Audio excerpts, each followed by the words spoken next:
જોડે કે એમ્બ્યુલન્સ જોડે આજે એમ્બ્યુલન્સ જોડે કે ગાડી ગઈ એમ કે છે હા એને કે બાગવાનું નહીં પાકવાનું નહીં આવે નાસ્તા આવે છે નાસ્તા આવે છે પછી આપણે નાસ્તો કરવાનો છે. નાસ્તો કરવાનું જમવાનું નાસ્તો કરવાનું હા પછી કાલે 5 વાગે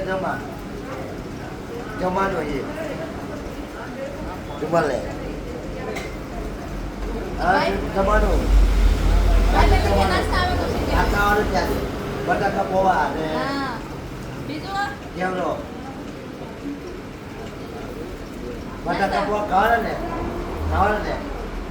કાચે બટાકા પૌવા થોડું ખાવું પડે ને તો ખાવ પડે છે જાણે કે બીજાને જમવાનું નાટક ખાવાનું કેમ ખાવું નથી એમ પૂછું ખાવાનું નહીં ખાઈ જવાનું ગાડી પૂછું ખાવું નથી ભાઈ તમને કેમ ભાજપભાઈ ખાવાનું કે ગયા આવે કે